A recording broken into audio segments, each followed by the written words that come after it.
usaha itu kalau dengan cara-cara kreatif itu tidak serta-merta itu diperlukan permodalan atau padat modal itu tidak selalu, tapi menggunakan unsur-unsur kreatif tadi gitu.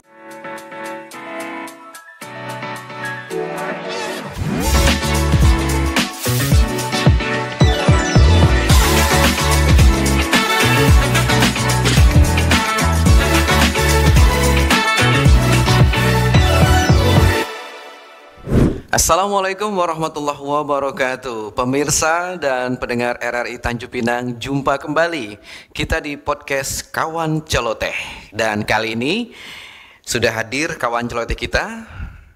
Namun sebelumnya bersama saya Ardian Huta Barat dan kawan celoteh kita di studio sudah ada Ibu Insinyur Kartika Kusumastuti, CPSM, selaku owner dan direktur CV Citrasari. Demikian ya, Bu? Ya, betul. Oke. Dan akrabnya itu nanti dipanggil Ibu Kartika. Betul. Baik. Ya. Nah, topik kita hari ini, Bu, mengenai tentang ekonomi kreatif sebagai pilar perkembangan masa depan. Dan pendengar dan pemirsa RRI Tanjung Pinang, ekonomi kreatif adalah suatu pendekatan yang menggabungkan kreativitas, teknologi, dan inovasi dalam menghasilkan produk dan layanan yang memberikan nilai tambah.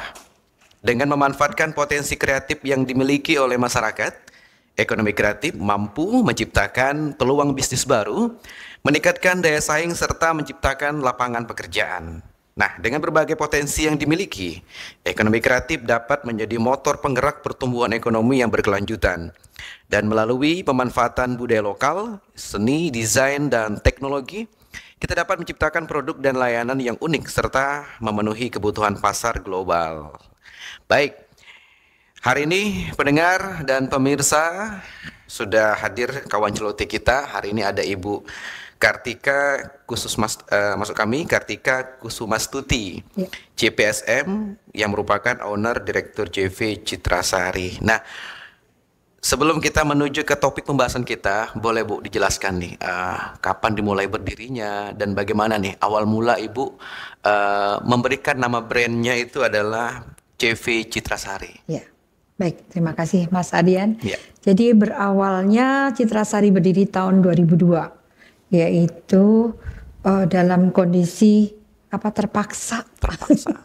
Terpaksa ini beberapa kali sudah kita sampaikan juga bahwa kenapa terpaksa gitu ya, karena ini Citrasari itu berhubungan langsung dengan kuliner, padahal background dari sekolah saya, pendidikan saya tidak ada kaitannya dengan kuliner. Namun karena situasi mengharuskan, impian sudah dicanangkan, kepingin menjadi seorang pengusaha sukses gitu ya. Sukses dalam arti di sini bukan hanya sekedar kita bicara tentang finansial atau ekonomi saja, tetapi lebih pada bagaimana kebermanfaatan dari apa yang sudah kita lakukan untuk orang lain. Nah, itu tahun 2002. Kemudian kenapa Citrasari? Nah, waktu itu karena tahun 2000 saya mengalami satu kegagalan usaha di usaha yang lama, dan kemudian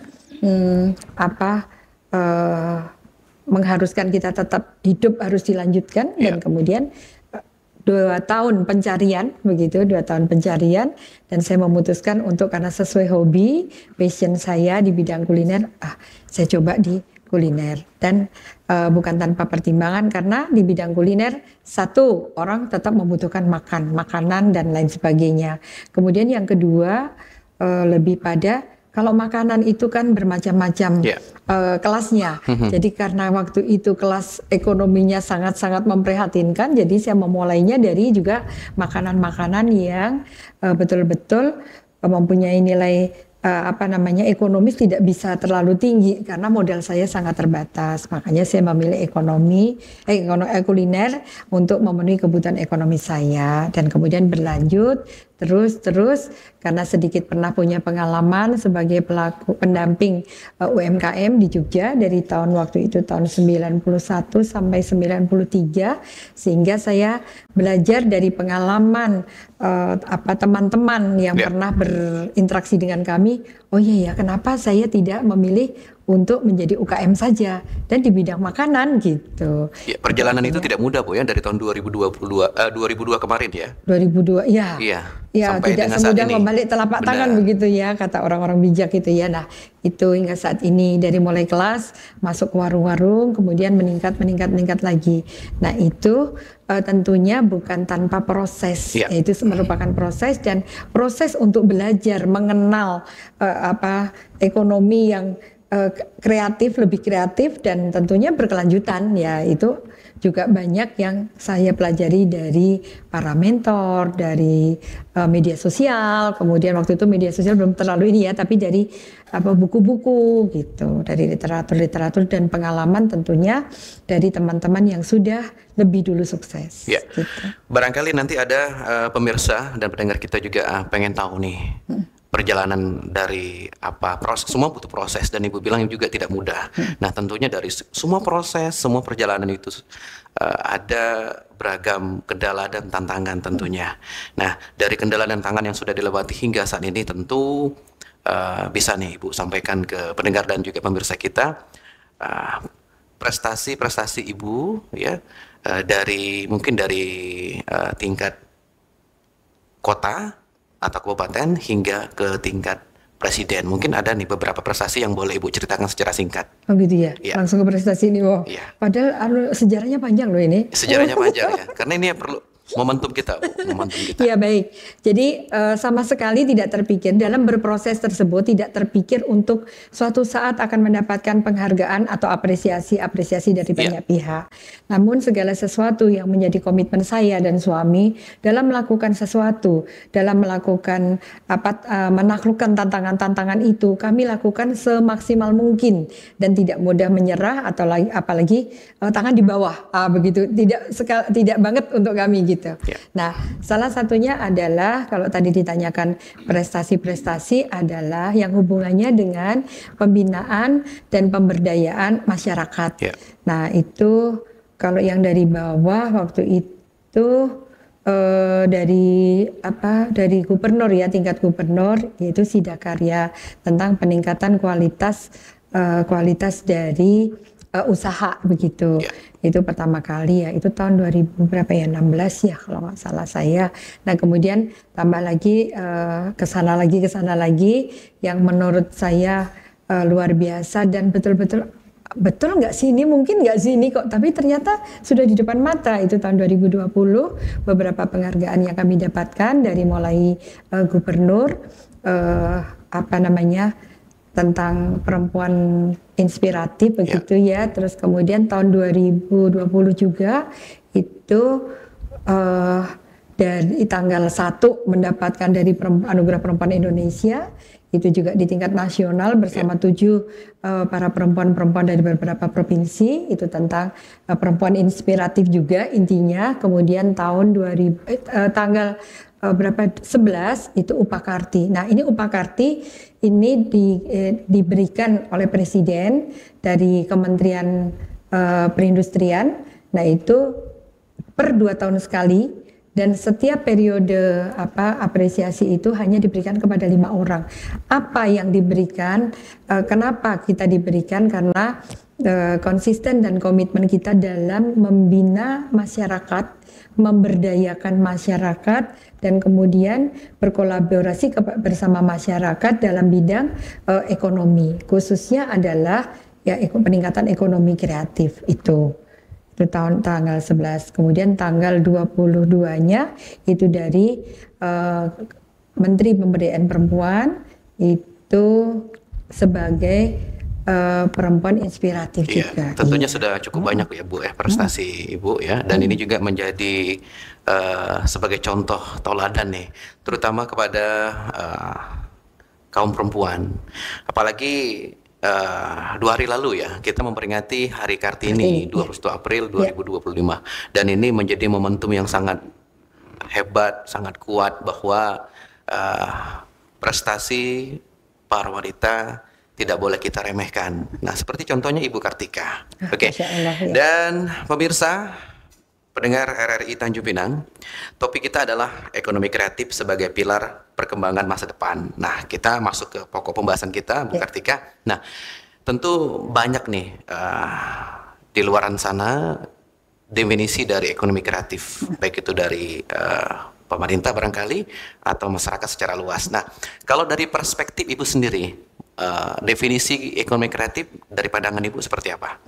Dari pandangan saya tentunya saya juga terinspirasi dari para pakar ya, dari para pakar, kemudian membaca buku dan lain sebagainya, dan kami melakukannya langsung, mengimplementasikan di lapangan. Oh ya, ternyata memang benar. Jadi ekonomi kreatif adalah suatu kegiatan ekonomi yang di dalamnya masuk di dalamnya adalah unsur inovasi, kreativitas, kemudian berkelanjutan. Nah, berkelanjutan, dan kemudian yang terpenting lagi adalah laku atau diterima oleh pasar. Jadi apa artinya kalau seandainya kreatif, inovatif tetapi ternyata tidak diterima oleh pasar, karena namanya kegiatan ekonomi ujung-ujungnya kebanyakan, walaupun tidak selalu, tapi untuk kegiatan ekonomi ujung-ujungnya adalah bagaimana laku diterima oleh pasar begitu. Nah, jadi itu persepsi saya ya. Tidak jauh juga mengadopsi dari para pakar ya. Begitu. Baik. Nah, kita sudah memasuki tahun 2025 dan tentu perjalanan Ibu mengembangkan usaha tersebut yang sekarang sudah menjadi ownernya ya Bu. Amin. Tentu tidak bekerja sendiri ya. Nah, dari itu apakah memang kita memahami nih sebenarnya sebuah negara itu apakah sangat memberikan perhatian kepada rekan-rekan kita atau teman-teman kita sebagai pelaku usaha ekonomi kreatif. Nah, dari Ibu sendiri yang mewakili, bagaimana nih kontribusi dari negara yang didedikasikan kepada pelaku usaha, khususnya kepada Ibu, selain prestasi tadi? Ya, baik. Jadi yang saya lihat dari tahun ke tahun, dari perkembangan zaman yang sekarang ini, kami rasakan tahapan-tahapannya. Sekarang ini jauh lebih baik, malah lebih saya boleh katakan bahwa pemerintah itu sebenarnya memanjakan para pelaku-pelaku usaha kreatif terutamanya ya. Kenapa? Karena beberapa tahun yang lalu seperti tahun 2002 kami mengurus perizinan, waktu itu PIRT begitu ya, itu berbayar. Zaman dulu, kalau sekarang ini gratis semua. Ya, semakin kesini makin gratis. Sudah ada kemudian, aplikasinya atau toolsnya Bu ya Pak? Sudah. Itu kan yang melengkapi ya. Tetapi lebih pada kepengurusannya itu free, gratis gitu. Kemudian izin halal juga waktu kami pertama kali mengurus, memang kami dapat fasilitasi. Sesudahnya berbayar sendiri ya, karena gantian dengan yang lain. Tapi sekarang ini betul-betul banyak program-program yang digratiskan. Terus izin tentang kekayaan intelektual atau tentang branding dan brand kita ya. Dulu kami pertama kali sadar bahwa kita perlu melindungi brand kita gitu. Itu berbayar juga sendiri waktu itu, sekitar berapa 10-20 tahun 2014 kalau tidak salah saya sudah mengurus izin di Kemenkumham waktu itu berbayar. Nah, tetapi sekarang banyak yang digratiskan. Apakah yang berbayar tidak ada? Ya tetap ada, tetapi di ranah-ranah tertentu. Khusus bicara tentang UMKM dan berhubungan dengan ekonomi kreatif, itu sebenarnya fasilitasi dalam bentuk soft skill ataupun hard skill itu sangat-sangat orang Jawa bilang jor-joran gitu loh. Dari banyak dinas itu mengadakan kegiatan dan pelatihan melalui pelatihan. Iya. Nah, jadi tergantung bagaimana teman-teman itu menyikapi, kemudian menindaklanjuti dan mengimplementasikan di dalam usaha sendiri. Gitu. Iya, berarti sangat penting ya Bu ya, pendidikan dan juga pelatihan bagi perkembangan ekonomi kreatif. Apalagi pelatihan dan juga pendidikan ini juga menjadi momentum nih, ada terbukanya lapangan pekerjaan. Apakah demikian Bu? Oh iya. Ekonomi kreatif itu tadi juga manfaat yang lainnya adalah membuka akses pasar lebih jauh lagi. Kemudian yang lain-lainnya lagi membuka lapangan pekerjaan yang baru, dan bisa juga dalam jumlah yang banyak, tergantung skupnya itu kita mau bicara di mana dan produknya apa, kayak gitu. Itu kalau yang saya lihat. Nah, kemudian yang selebihnya lagi adalah bagaimana kita memperbesar usaha itu kalau dengan cara-cara kreatif itu tidak serta-merta itu diperlukan permodalan atau padat modal itu tidak selalu, tapi menggunakan unsur-unsur kreatif tadi gitu, kreativitas yang ditingkatkan gitu. Baik, dukungan rekan-rekan dari CV Citlasari itu dalam hal misalnya dari pengembangan aplikasi atau desain kreativitas lainnya itu apakah memang sangat didukung, diperkuat? Sangat-sangat. Beberapa saat yang lalu kita belum terlalu bersentuhan dengan IT kan, belum waktu itu belum zamannya lah gitu ya. Nah, tetapi semakin kesini waktu kami mengawali itu lebih pada bagaimana kami secara produksi itu kuat dan kemudian menjaga konsisten dan komitmen kualitas produk begitu ya. Itu lebih pada kekuatan tim produksi. Tetapi mulai menjelang pandemi, nah mulai masuk ke tahun 2020 tidak bisa. Kita harus dengan menggunakan IT yang lebih kita kuatkan lagi, sehingga tim yang kita terima atau yang masuk di dalam tim Citrasari pun juga bukan bisa yang ibu-ibu atau emak-emak yang memang jago di makanan aja gitu, tetapi pembuatan diproduksi, tetapi juga untuk IT, kemudian untuk foto produk, untuk yang lain sebagainya, itu betul-betul juga harus kita kuatkan. Nah, sehingga sekarang ini makin hari makin bertambah teman-teman yang kita terima yang akan menguatkan dari itu tadi personal branding, branding produk, branding usaha, branding apa, semua itu harus kita naikkan semua gitu. Jadi sampai dengan saat ini peningkatan atau progres dari teknisnya IT atau aplikasi itu sudah dikembangkan Bu ya, atau sudah dilakukan dalam hal promo dan sosialisasi barangkali. Iya. Jadi pangsa pasar pun juga bergeser artinya mengalami perluasan. Kalau dulu hanya lokalan saja berhubungan dengan dinas-dinas dan lain sebagainya. Nah, dengan adanya branding yang kita bangun itu makin kuat lagi, sehingga banyak yang online dari pesen tumpeng, siapa sih yang pesen kita nggak kenal, rupanya dari Jakarta, dari Surabaya, yang mereka melihat Instagram kita, kemudian mereka langsung komunikasi, minta foto dan lain sebagainya. Ada rekanan yang akan diberikan di pas hari ulang tahun misalnya di daerah kita ini. Nah, mereka hanya minta foto, nomor rekening, kemudian bukti terima. Nah, itu semakin banyak persentasenya yang kita. Baik. Produknya apa saja Bu yang sudah dipasarkan sampai dengan saat ini? Mungkin ada menu-menu baru atau desain baru dari kue-mue atau apa saja begitu? Kalau menu baru tadi kaitannya dengan kreativitas dan inovasi ya. Dari bahan baku yang mungkin belum pernah kita buat tapi berusaha kita kenalkan, oh ini ternyata inovasi ini sangat baik dan kemudian menarik dan kemudian alhamdulillah diterima oleh pasar, dan itu pun juga melalui studi-studi gitu ya, melalui potensinya apa saja, mana yang masuk skala prioritas untuk kita produksi di awal tahun ini misalnya kayak gitu ya.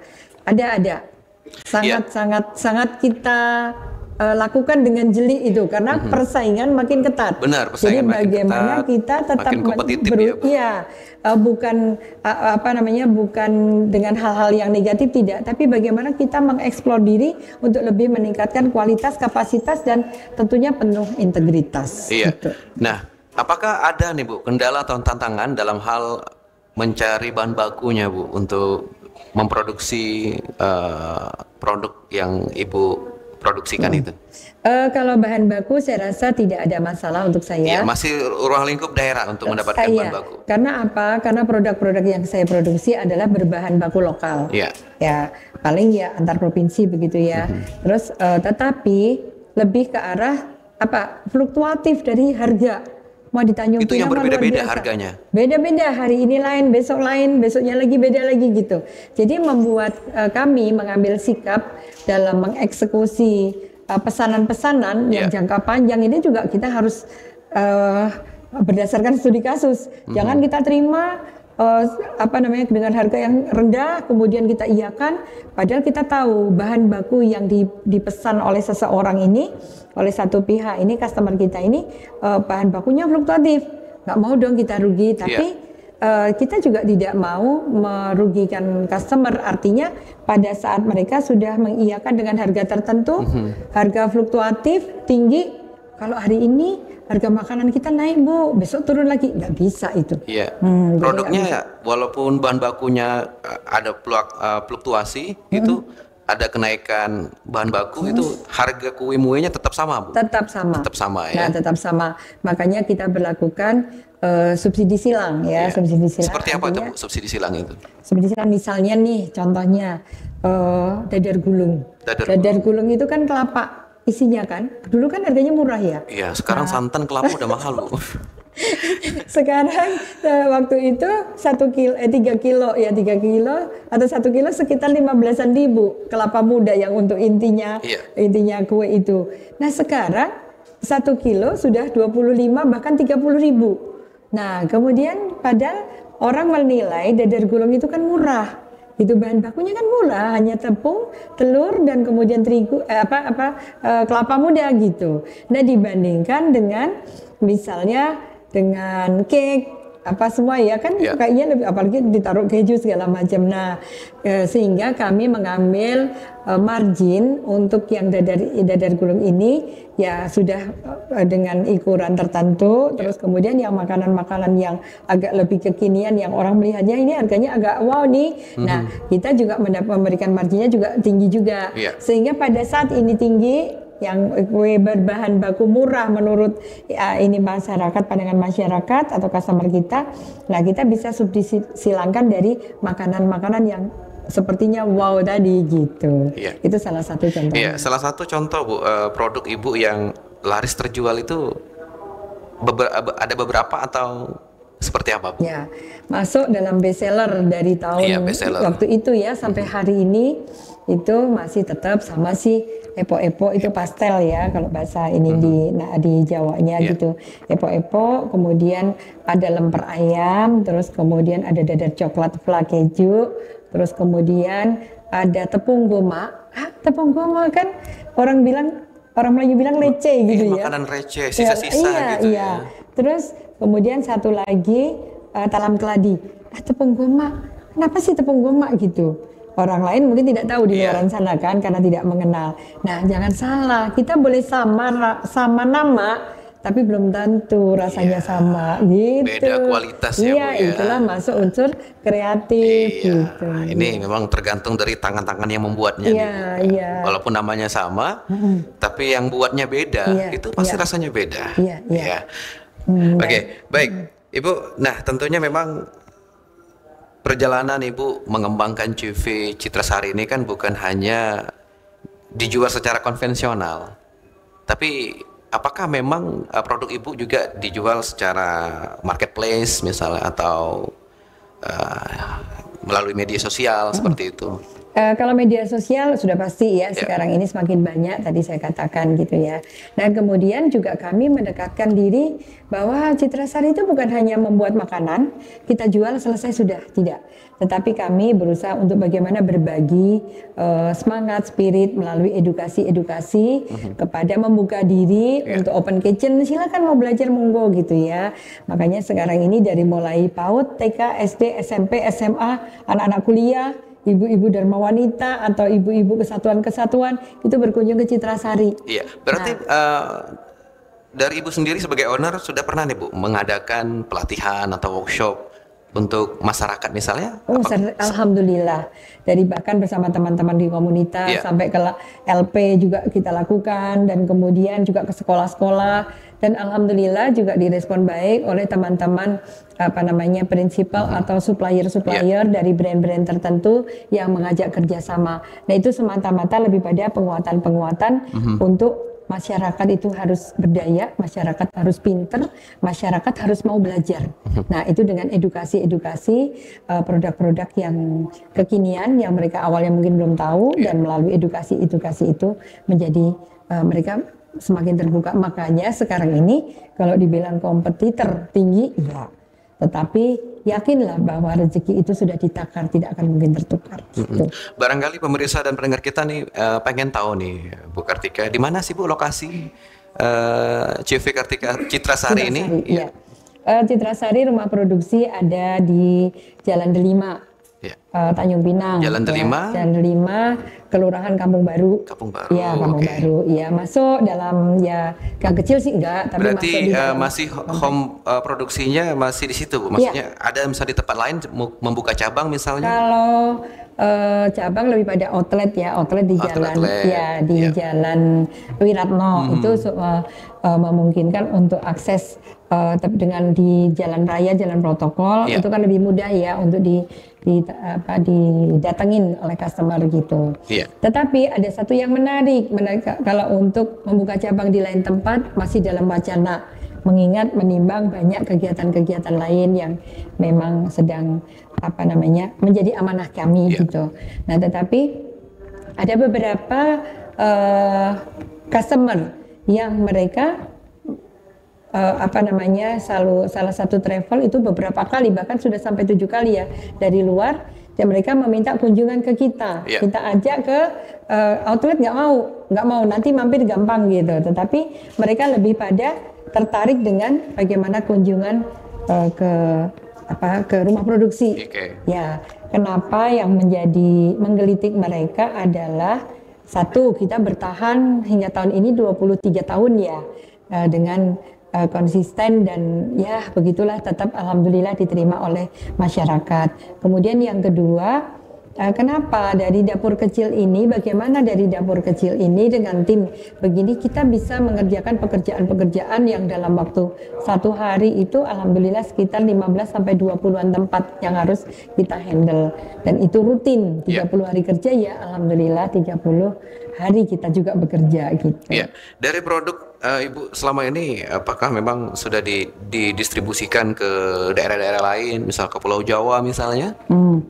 Untuk produk-produk yang basah, walaupun secara teknologi Provinsi Kepri melalui bantuan dari Bapak Gubernur, Bapak Ansar, itu ada teknologi terkini yang memungkinkan untuk pengawetan dalam jangka yang panjang, pengawetan makanan basah dalam jangka panjang, itu tapi masih ditempatkan di Batam, yaitu dengan retort mesin. Nah, di Tanjung Pinang belum, tetapi kita sendiri masih mengakalinya dengan frozen food ya, walaupun umur ekonominya masih tetap termasuk pendek gitu.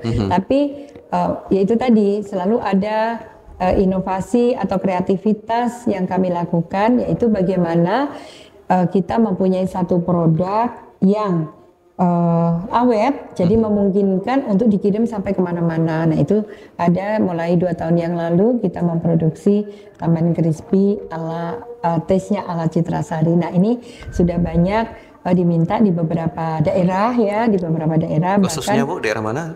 Selain Jawa? Jakarta, Surabaya, Medan gitu ya, tapi belum dalam jumlah yang banyak. Nah, mudah-mudahan dengan kami memperlengkapi tim IT yang bisa mendorong itu semua untuk online shop, barangkali begitu masuk di situ, mudah-mudahan bisa merambah lebih jauh lagi dan peminatnya lebih banyak lagi, dan tentunya dengan tetap menjaga kualitas yang sama untuk sampai di customer. Iya.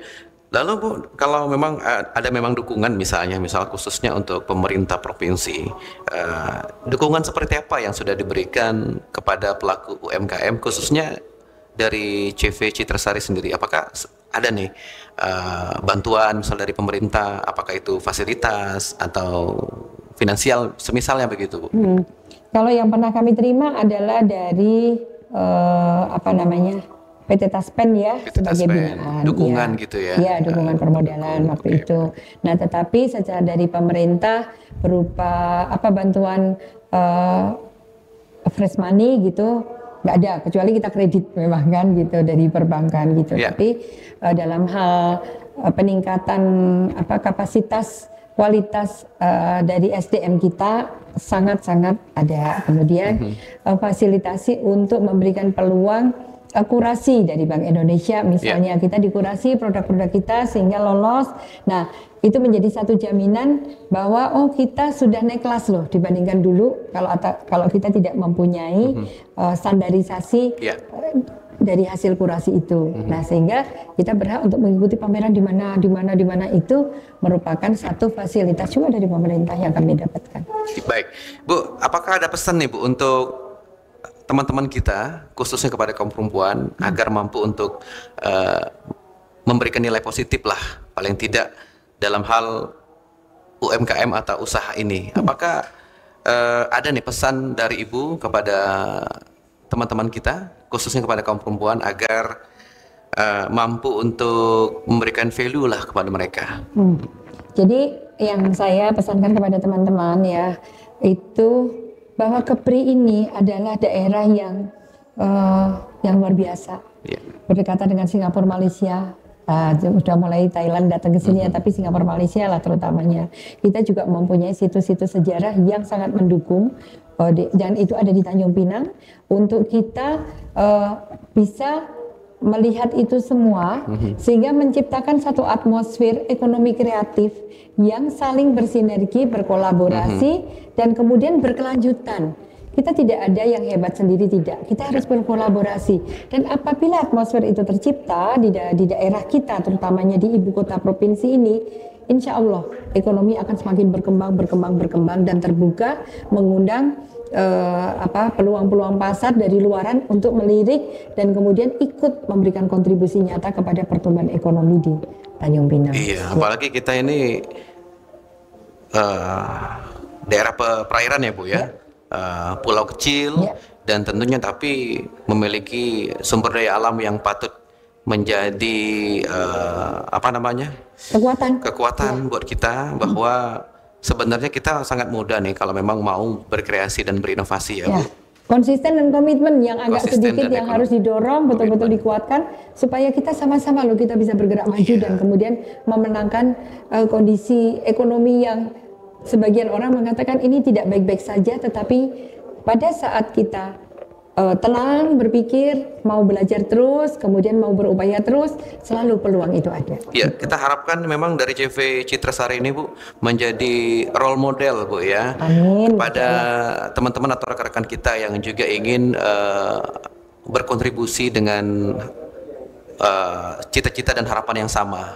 Mungkin Ibu Kartika ini sebagai contoh lah, agar teman-teman lebih bersemangat, terutama dari beberapa prestasi Ibu yang sudah Ibu raih sampai dengan saat ini, dan juga bagaimana kendala dan tantangan selama mengembangkan CV Citrasari ini seperti sekarang ini. Ya, amin. Dan ini yang kami buka kepada masyarakat, kepada teman-teman pelaku UKM, yaitu di toko kami, di outlet kami, itu tersedia berbagai macam produk dari kawan-kawan. Tentunya kami juga mempunyai kurasi tersendiri, mempunyai